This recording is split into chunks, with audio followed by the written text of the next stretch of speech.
In 1920, Percy Wilson was elected as a councillor of the Blue Mountain Shire Council, and by 1923 he was elected as Shire President.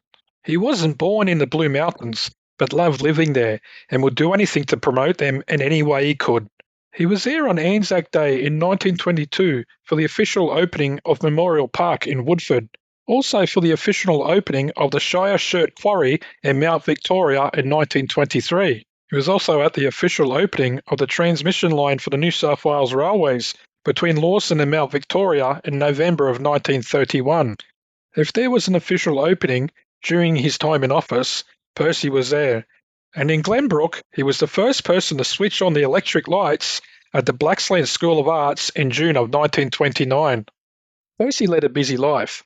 He was a director of Alloy Steel and the Blue Mountains Echo, a chairman of the Central Blue Mountains Co-op Building Society and the Blue Mountains and Lithgow Railway Electrification League. He took over as publisher of the Mountaineer Illustrated Tourist Guide in 1908 and also had a street directory under his own name. And lastly, he was the president of the Lawson District Amateur Swimming Club. Where did he find the time? In the Blue Mountain Star on the 12th of April 1930, an article reads, New Park, President Wilson's visit. President Percy Wilson of the Blue Mountain Shire and councillors and the engineer visited Mr. Wilson on Monday last for an inspection of the proposed site for a park.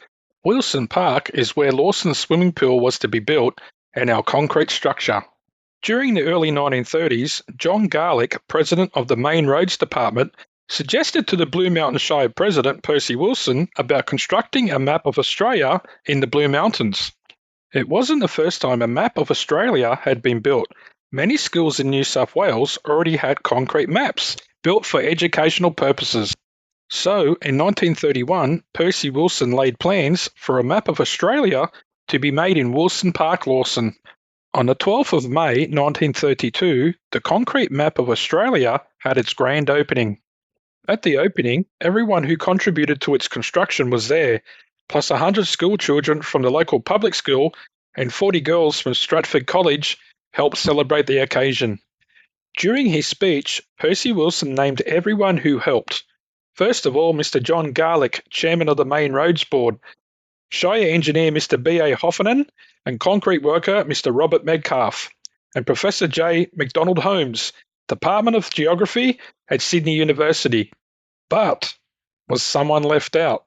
A man by the name of Frank Higginson was said by locals to have either built the map or helped to build it. While looking for information on Frank Higginson, I learned that he lived with his parents in Marrickville, but his parents owned blocks of land right near Wilson Park. Frank Higginson was a cabinet maker and actually made a model of Australia in wood.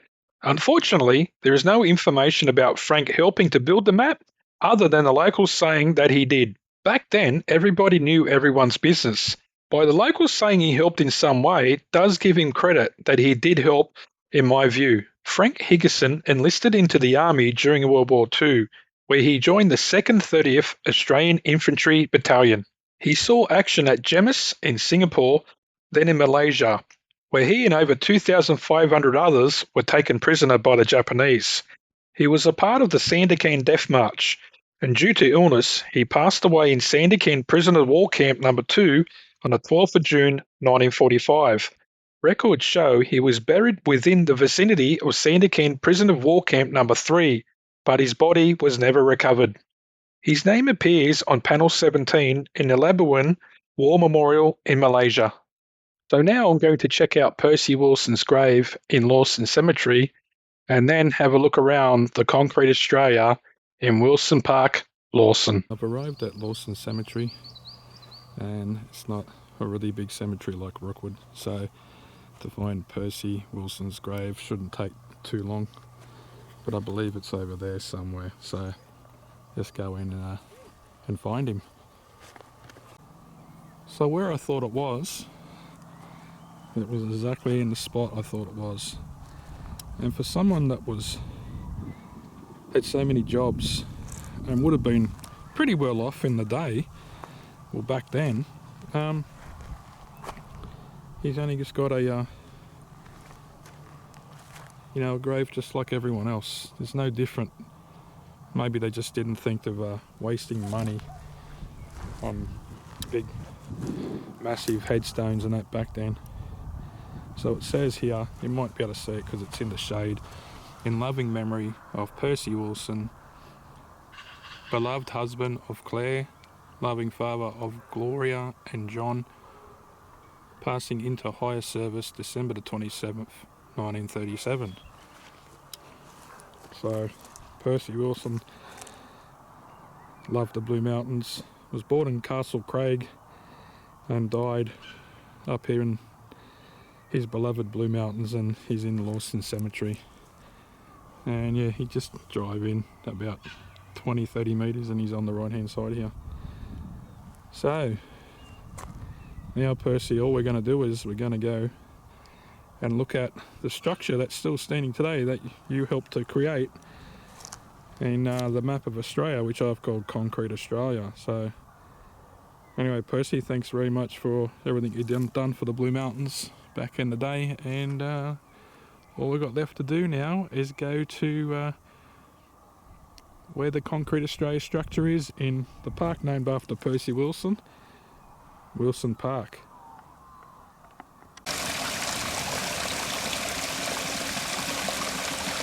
So we're in Wilson Park in Lawson, and I've just noticed some little markers here near the trees, so we'll go and check it out.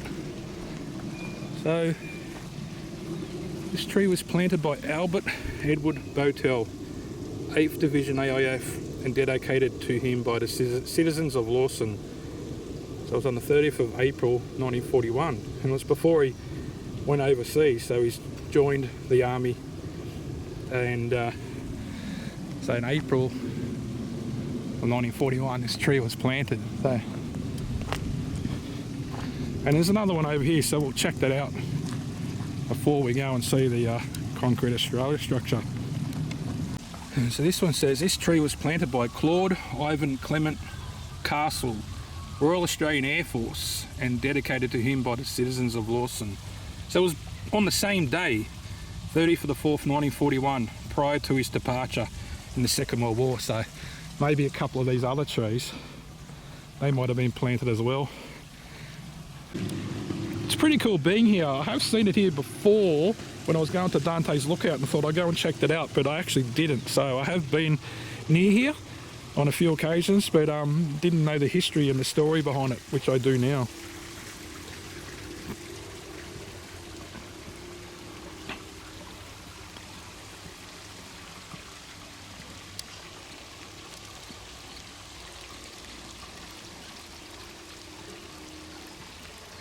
Maybe if there was any initials scratched in, they might have been concreted over, or when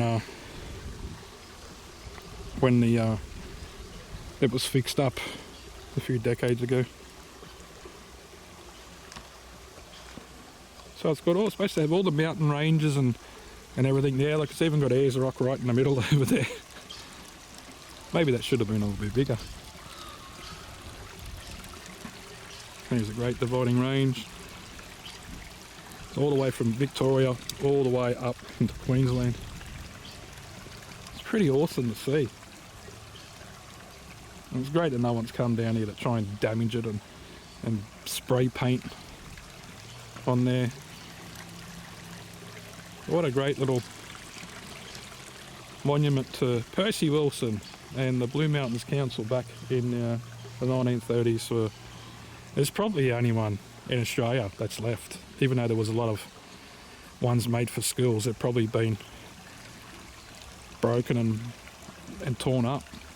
And before I finish up, I'd like to thank these people: Mr. John Merriman, the head historian at the Blue Mountains Library, and the Blue Mountains Historical Society, and Trove is always a helpful site to look up information, and Lynette Ramsey Silver, and she was the author of Sandakan, A Conspiracy of Silence, and I had some interaction with her about some information about Frank Higginson, and she didn't know about this, and she said it's good to see one of her boys, as she calls it,